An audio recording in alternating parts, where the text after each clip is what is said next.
أعوذ بالله من الشيطان الرجيم.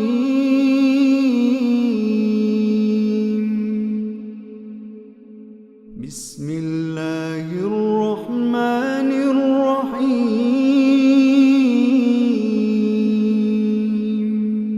یا ایھا الذین آمنوا لا تکونوا کالذین کفروا، اے ایمان والو ان کافروں کی طرح نہ ہو جاؤ، وقالوا لاخوانہم، جو کہتے ہیں اپنے بھائیوں سے، ادارہ ضربوا فی الارض، جب وہ کسی زرزمین میں سفر کرتے ہیں یعنی جنگ کرنے کے لیے، یا وہ نکلتے ہیں کسی جنگ کے لیے، لو کانوا عندنا ما ماتوا وما قتلوا، تو اگر وہ ہمارے پاس ہوتے تو نہ مرتے اور نہ قتل ہوتے، لیجعل اللہ ذلک حسرۃ فی قلوبہم، ایسی بات کرنے کا نتیجہ یہ ہے اللہ تعالیٰ نے بنا دیا ان کو باعث حسرت، واللہ یحیی و یمیت، اور زندگی اور موت تو اللہ تعالیٰ دیتا ہے، واللہ بما تعملون بصیر، اور جو کچھ بھی تم کر رہے ہو اللہ تعالیٰ اسے دیکھ رہا ہے۔ وَلَئِن قُتِلْتُمْ فِي سَبِيلِ اللَّهِ، اور اگر تم قتل کر دیے جاؤ اللہ کے راستے میں، او متم، یا مر جاؤ، لَمَغْفِرَةٌ مِّنَ اللَّهِ وَرَحْمَةٌ خَيْرٌ مِّمَّا يَجْمَعُونَ، تو اللہ تعالیٰ کی طرف سے مغفرت اور رحمت یقیناً بہتر ہے جو کچھ بھی تم دنیا میں جمع کرتے ہو اس سے۔ وَلَئِن مُتُّمْ أَوْ قُتِلْتُمْ لَإِلَى اللَّهِ تُحْشَرُونَ، اور خواہ تم مر جاؤ یا قتل ہو جاؤ، لَإِلَى اللَّهِ تُحْشَرُونَ، تو اللہ تعالیٰ ہی کے حضور تم پیش کیے جاؤ گے۔ فَبِمَا رَحْمَةٍ مِّنَ اللَّهِ لِنتَ لَهُمْ،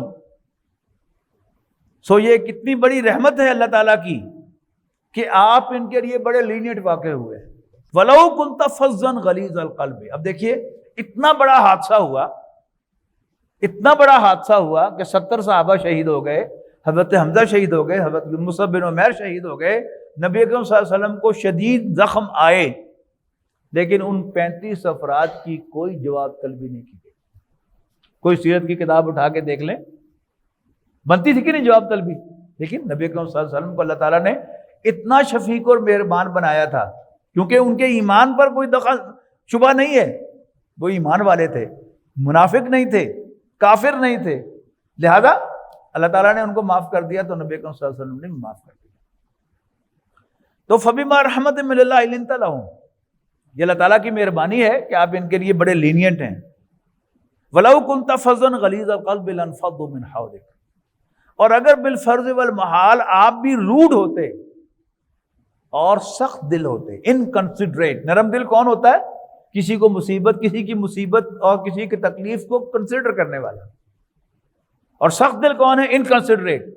اگر آپ بھی روڈ ہوتے اور انکنسیڈریٹ ہوتے، لَانفَضُّوا مِنْ حَوْلِكَ، تو یہ آپ کے گرد سے چھٹ جاتے۔ تو یہاں سے بڑی رہنمائی ہے ہم سب کے لیے کہ کوئی شخص باس ہو، کوئی شخص کمانڈر ہو، امیر ہو، کسی دینی جماعت کا ذمہ دار ہو، اس کے ساتھیوں کی ذمہ داری تو ہے وہ اس کا کہنا مانے، لیکن اس کی ذمہ داری کیا ہے کہ وہ یہ سمجھے کہ اگر میں ریزنیبل ایٹیٹیوڈ اختیار کروں گا تو لوگ میرے ساتھ رہیں گے،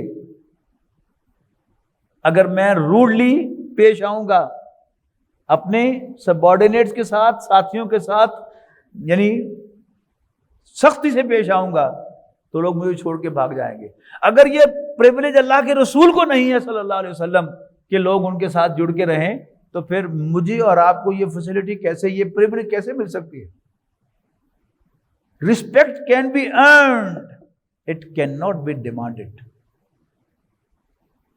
اور تو میرے سامنے اتنے کھڑوتا کیوں نہیں؟ ایسے نہیں رسپیکٹ لیا جاتا۔ آپ لوگوں کے دلوں میں اتریں، ان کے ساتھ محبت سے، شفقت سے پیش آئیں، ان کو انسان سمجھیں، لوگ آپ پر جان نشاور کریں گے۔ تو اے نبی صلی اللہ علیہ وسلم، اگر اللہ کا رسول ہونے کے باوجود، میرا پیغمبر ہونے کے باوجود آپ بھی ان سے روڈلی پیش آتے، سخت دلی سے پیش آتے، تو یہ آپ کو بھی چھوڑ کے بھاگ جاتے، لہذا فاعف عنہم، ان سے درگزر کیجیے، فاعف عنہم، لہذا ان سے درگزر کیجیے، واستغفر لہم، واہ واہ واہ۔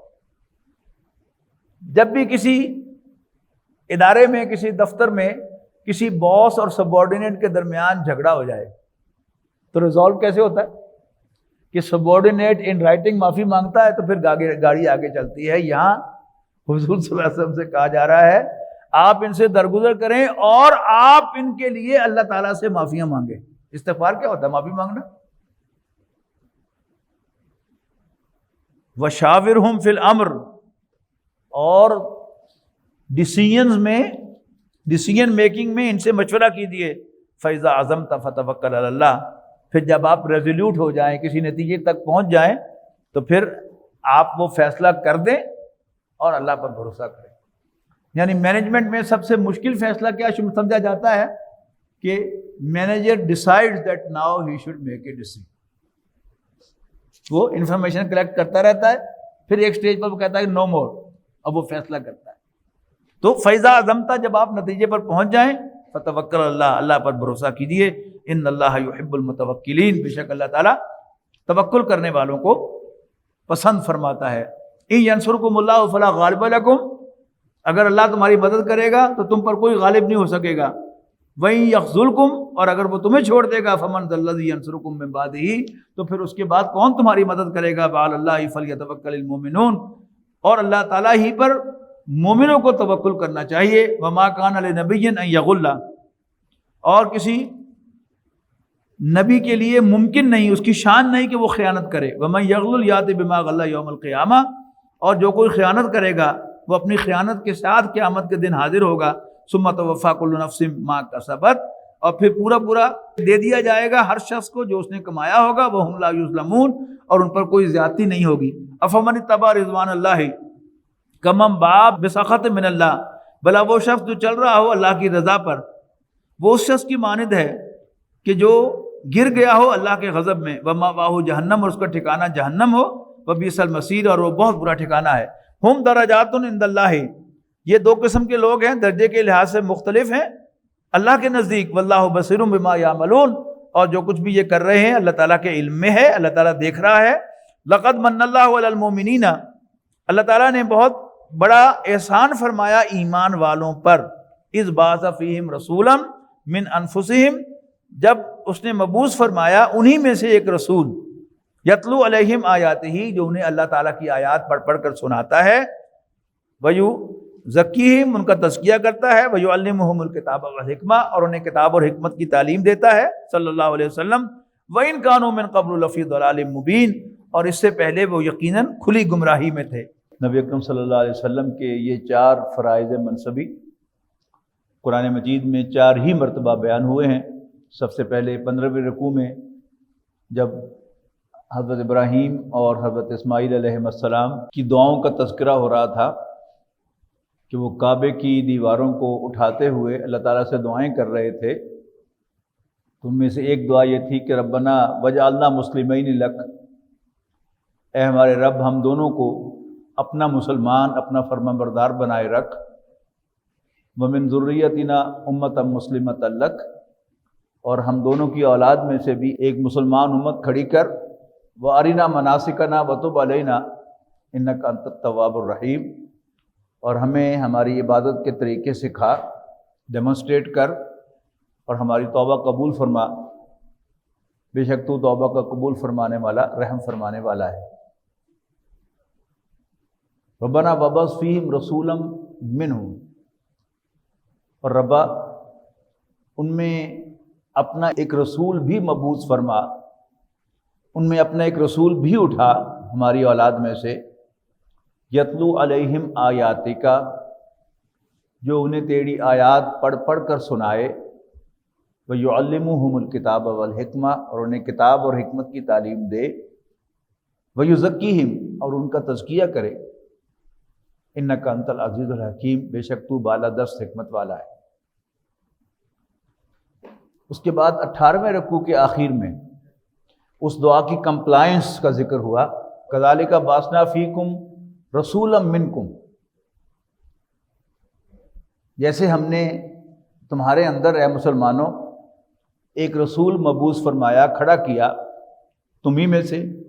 یتلو علیکم آیاتنا، جو تمہیں ہماری آیات پڑھ پڑھ کر سناتا ہے صلی اللہ علیہ وسلم۔ ویزکیکم، اور تمہارا تزکیہ فرماتا ہے۔ ویعلمکم الکتاب والحکمہ، اور تمہیں کتاب اور حکمت کی تعلیم دیتا ہے۔ ویعلمکم ما لم تکونوا تعلمون، اور تمہیں وہ کچھ سکھاتا ہے جو تم کبھی نہ جان سکتے تھے۔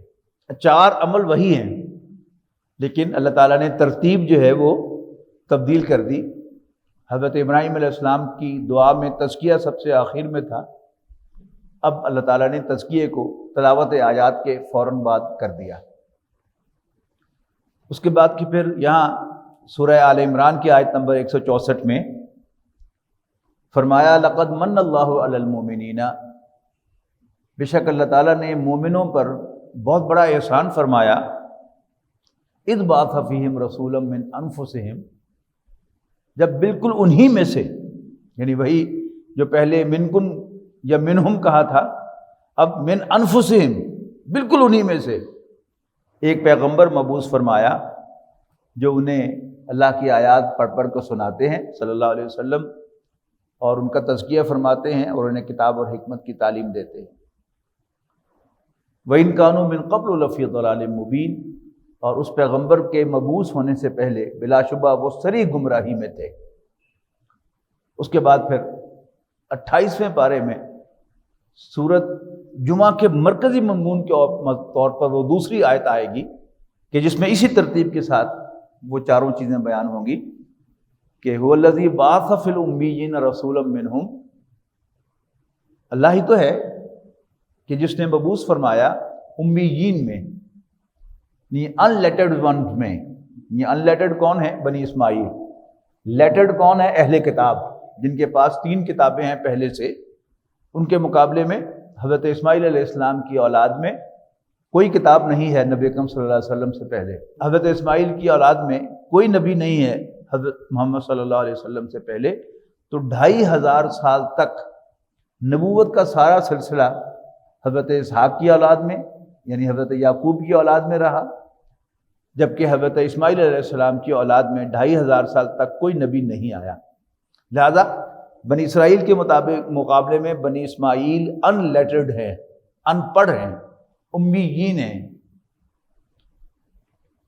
یتلو علیہم آیاتہ، جو انہیں اللہ کی آیات پڑھ کر سناتے ہیں، ویزکیہم، اور ان کا تزکیہ فرماتے ہیں، ویعلمہم الکتاب والحکمہ، اور انہیں کتاب و حکمت کی تعلیم دیتے ہیں۔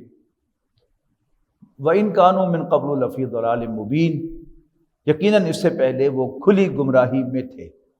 امام شافعی رحمۃ اللہ علیہ نے یہاں تلاوت آیات سے مراد بھی قرآن مجید کی تلاوت لی ہے، اور تعلیم کتاب سے مراد بھی قرآن مجید کی تعلیم لی ہے، اور تعلیم حکمت سے مراد انہوں نے سنت رسول لیا ہے۔ اور تزکیہ پاک کرنا نبی اکرم صلی اللہ علیہ وسلم کے ساتھ اسے منسوب فرمایا ہے کہ آپ لوگوں کا تزکیہ بھی فرماتے تھے۔ امام حمید بن فراہی رحمۃ اللہ علیہ نے نبی اکرم صلی اللہ علیہ وسلم کے ان چاروں اعمال کو، آپ کے ان چاروں ایکٹس کو قرآن مجید ہی کے ساتھ اٹیچ کیا ہے کہ یہ قرآن مجید ہی کی مختلف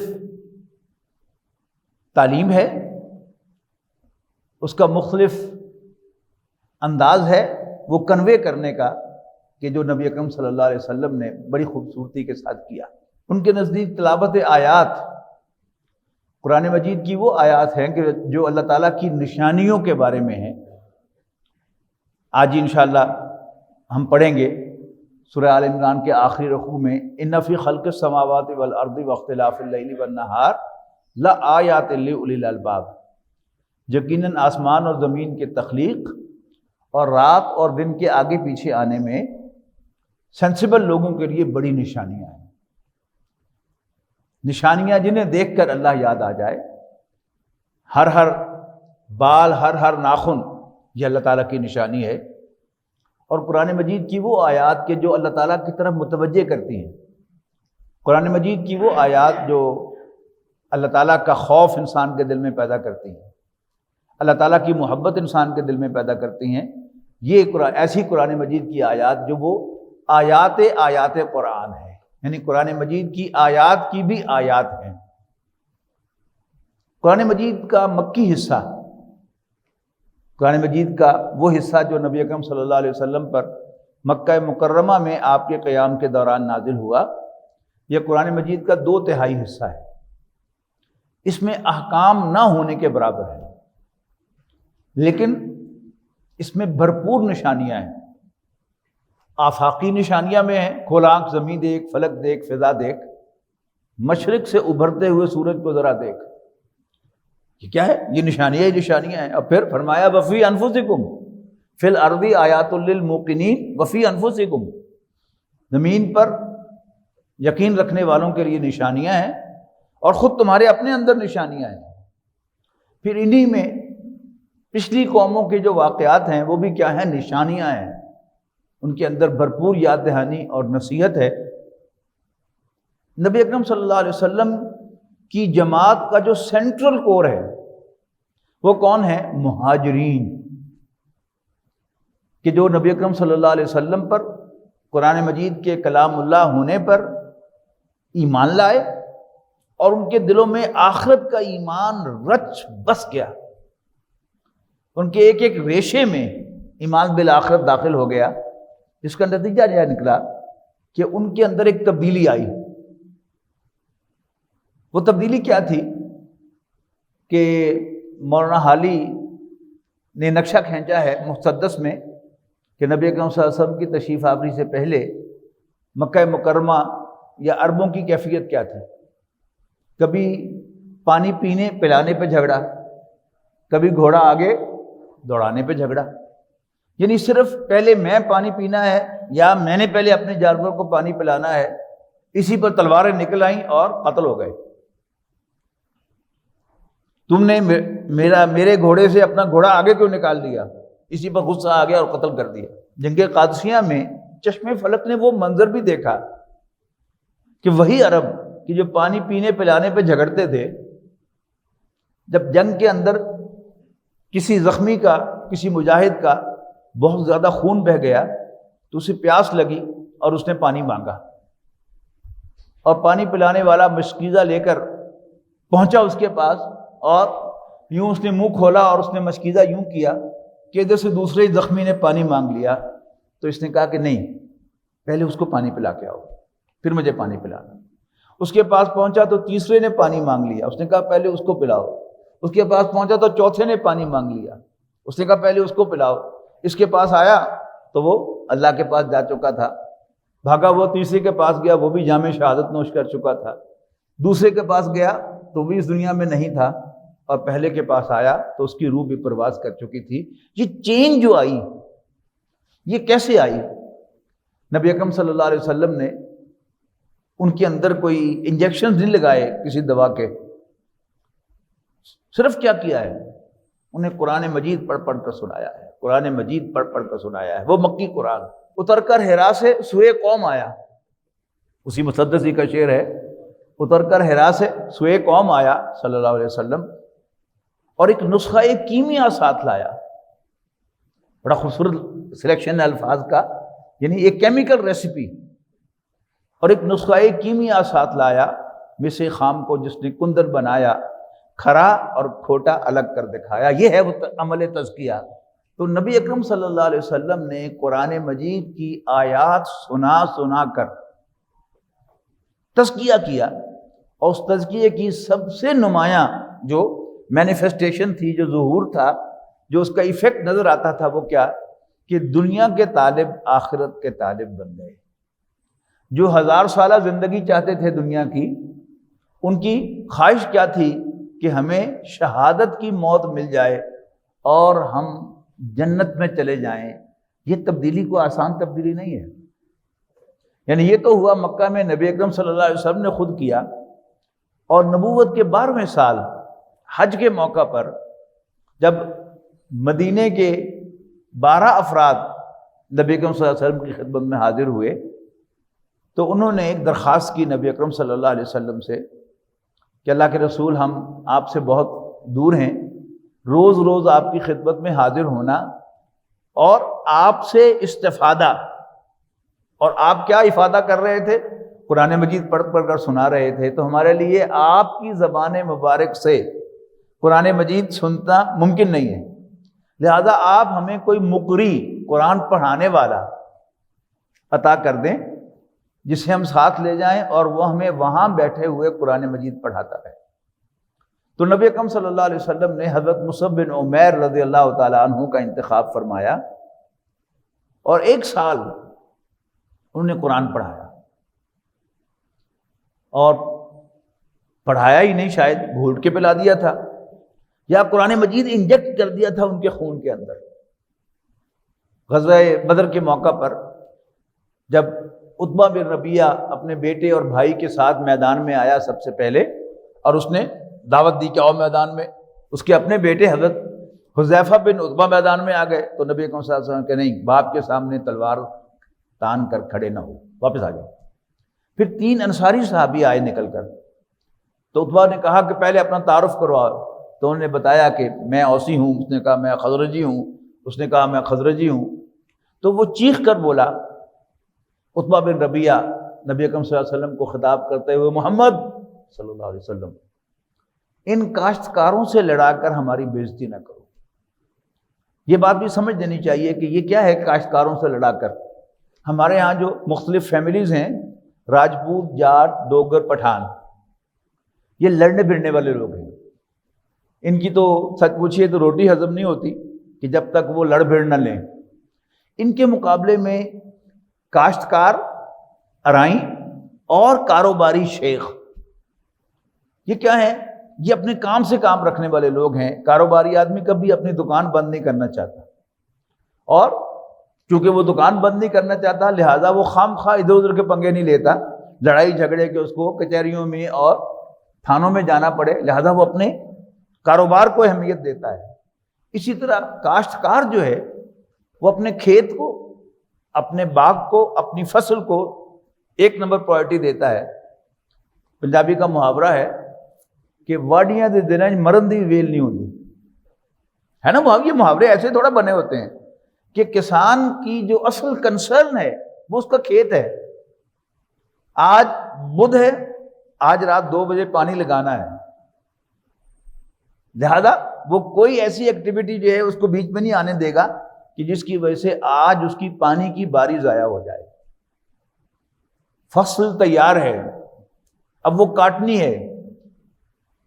تھریشر کے، آج کو تھریشنگ جو ہے مشین سے ہوتی ہے، تھریشر ہائر کیا ہوا ہے، بدھ کے دن تھریشر جو ہے وہ میں نے ہائر کیا ہوا ہے۔ اب وہ کوئی ایسی ایکٹیویٹی نہیں کرے گا کہ جس کی وجہ سے وہ اپنی گندم کی تھریشنگ نہ کرا سکے۔ تو مدینے کے لوگ کاشتکار تھے۔ آج بھی ساری دنیا میں آپ مغرب میں چلے جائیں، مشرق میں چلے جائیں، امریکہ میں چلے جائیں، آسٹریلیا میں چلے جائیں، یورپ میں چلے جائیں، آپ کو وہاں پر ڈیٹس فرام مدینہ ملیں گی۔ ہر شخص جو عمرہ کرنے کے لیے یا حج کرنے کے لیے جاتا ہے، ہر انڈیویجول وہ کم سے کم 5 کلو کھجوریں ضرور لے کے آتا ہے، کم سے کم 20 کلو بھی لے کے آتے ہیں، لیکن وہ ختم ہونے کا نام نہیں لیتے۔ تو وہ کیا تھے؟ وہ کاشتکار تھے۔ اور یہ جو مکے کے لوگ تھے، یوں سمجھیے یہ پٹھان، راجپوت اور جاٹ ہیں کہ جو اپنی خواہ سر اپنا نیچے آ جائے لیکن شریک دی کندھ ٹانگ کے چڑھنی ہے۔ یہ کیا ہے؟ یہ ان کی نیچر ہے۔ تو حضرت مصعب بن عمیر رضی اللہ تعالیٰ عنہ نے 1 سال تک قرآن پڑھایا، اور پتہ نہیں گھوٹ کے پلایا تھا یا انجیکٹ کیا تھا۔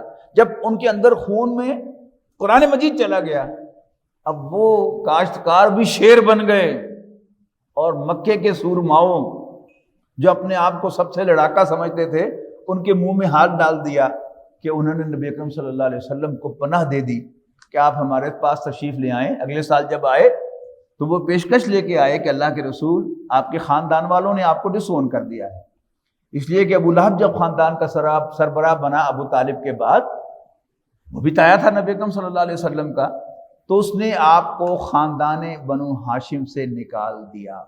تو وہ پیشکش لے کے آئے اوس اور خزرج کے لوگ، آپ کے خاندان والوں نے آپ کو ڈس اون کر دیا ہے، آئیے آپ ہمارے پاس تشریف لے آئیں، ہم آپ کی اسی طرح حفاظت کریں گے جیسے اپنے خاندان میں پیدا ہونے والے بچوں کی حفاظت کرتے ہیں۔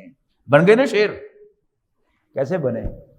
یتلو علیہم آیاتہ، یہ ہے قرآن مجید کا اعجاز کہ جب قرآن مجید کسی کے دل میں اتارا جاتا ہے تو وہ اس کے اندر ایک تبدیلی آ جاتی ہے۔ علامہ اقبال نے اس کو یوں کہا ہے کہ چوں بجاں در رفت جہاں دیگر شود، جہاں چوں دیگر شد جہاں دیگر شود، کہ قرآن ایک ایسا کلام ہے کہ جب یہ کسی کے اندر داخل ہو جائے تو وہ شخص تبدیل ہو جاتا ہے، کوئی اور ہی شخص بن جاتا ہے.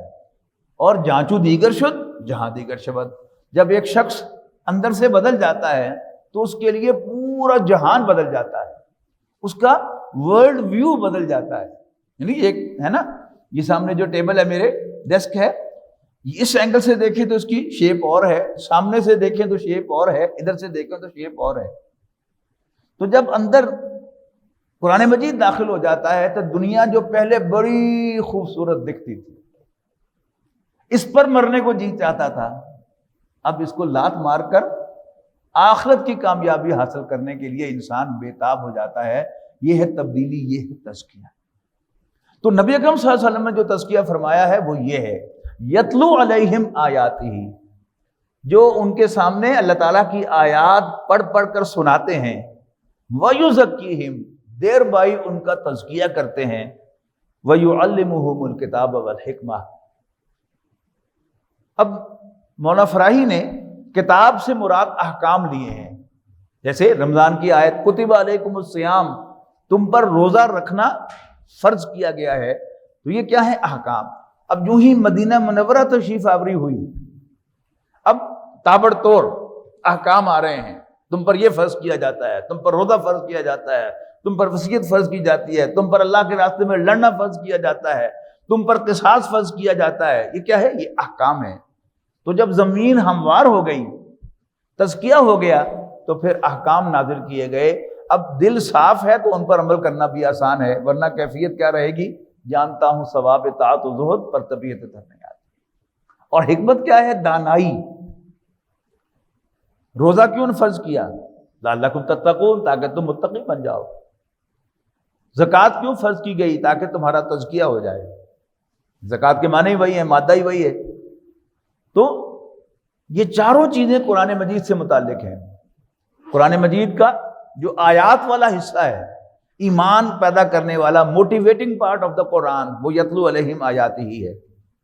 اب وہ موٹیویٹ کرتا ہے تو تزکیہ ہوتا ہے، اور پھر اس کے بعد اگر تزکیے کے بعد احکام سنائے جاتے ہیں، احکام کی تعلیم دی جاتی ہے، تو احکام پر عمل کرنا بڑا آسان ہوتا ہے. اور اگر زمین ہموار کیے بغیر، زمین پریپیئر کیے بغیر اس میں بیج ڈالا جائے تو وہ بیج جو ہے وہ بار آور نہیں ہوا کرتا. تو نبی اکرم صلی اللہ علیہ وسلم میں ساتھ ساتھ حکمت و دانائی کے موتی بھی اسی قرآن مجید میں سے پڑھ پڑھ کر ان کی تعلیم دی ہے. اور قرآن مجید کی جب انسان قرآن مجید پڑھتا ہے تو پھر انسان کے دل میں غیر محسوس طریقے سے وہ حکمت و دانائی جو ہے وہ بھی پیدا ہوتی ہے، اور انسان میچور ہو جاتا ہے. یعنی ایک ہوتا ہے کہ تھوڑ دلاپن، اور ایک ہوتی ہے میچورٹی. اس کو آپ ڈیفائن نہیں کر سکتے وہ کیا ہے، لیکن بہرحال آپ دیکھتے ہیں ایک فرق محسوس کرتے ہیں کہ یہ امیچور آدمی ہے اور یہ میچور آدمی ہے. جتنا جتنا قرآن مجید انسان کے اندر داخل ہوتا چلا جاتا ہے اور اس کے اندر سرایت کرتا چلا جاتا ہے تو انسان دانا ہو جاتا ہے، انسان سینسیبل ہو جاتا ہے، انسان سمجھدار ہو جاتا ہے. یعنی وہ جو انسان کا تھوڑ دلاپن ہے وہ نہیں ہوتا، پھر انسان میچورٹی کے ساتھ جو ہے وہ رسپونڈ کرتا ہے ہر چیز کو. تو یہ حکمت ہے. تو نبی اکرم صلی اللہ علیہ وسلم ہی کے یہ چاروں کام ہیں، اور چاروں قرآن مجید ہی سے متعلق ہیں. وَإِن كَانُوا مِن قَبْلُ لَفِي ضَلَالٍ مُبِينٍ، اس سے پہلے یقیناً وہ کھلی گمراہی میں تھے.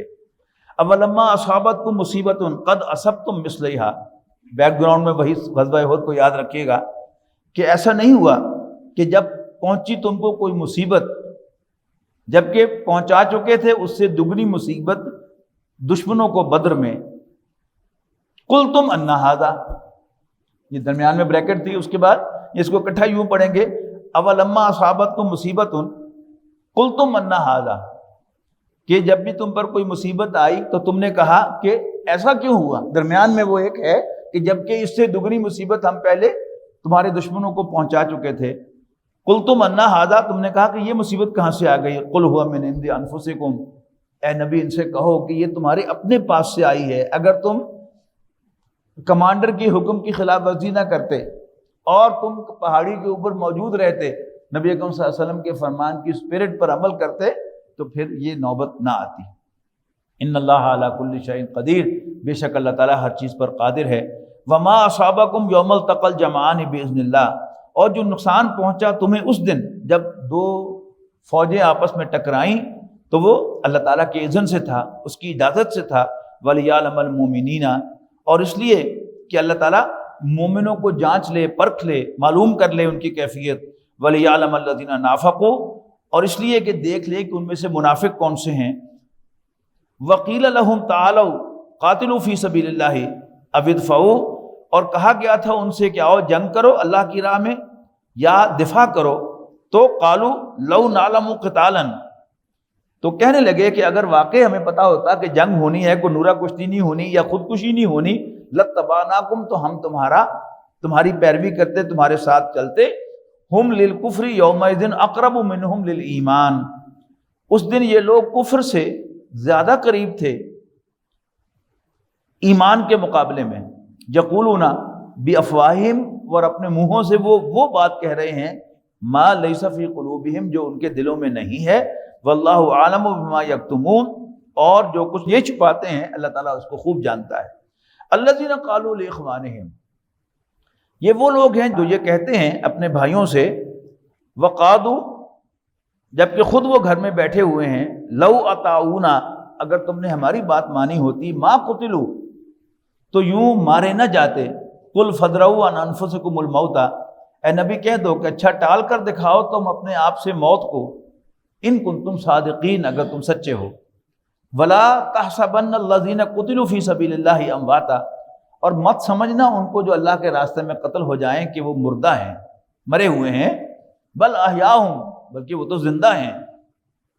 عند ربہم یرزقون، اور اپنے رب کے پاس رزق پا رہے ہیں، کھا پی رہے ہیں۔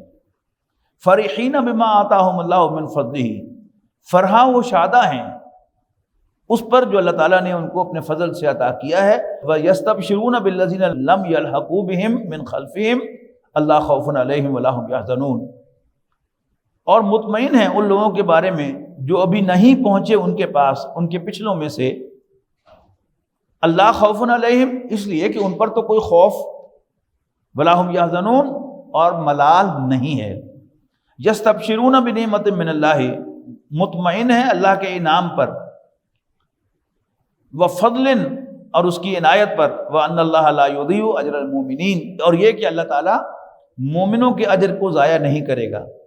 الذین استجابوا للہ والرسول، وہ کہ جنہوں نے اللہ اور اس کے رسول کی پکار پر لبیک کہا، من بعد ما اصابہم القرح، اس کے بعد کہ انہیں کوئی زخم پہنچے تھے، للذین احسنوا منہم واتقوا اجر عظیم، ان لوگوں کے لیے جنہوں نے بہتر کارکردگی دکھائی ان میں سے اور اللہ سے ڈرتے رہے، اجر عظیم، بہت بڑا اجر ہے۔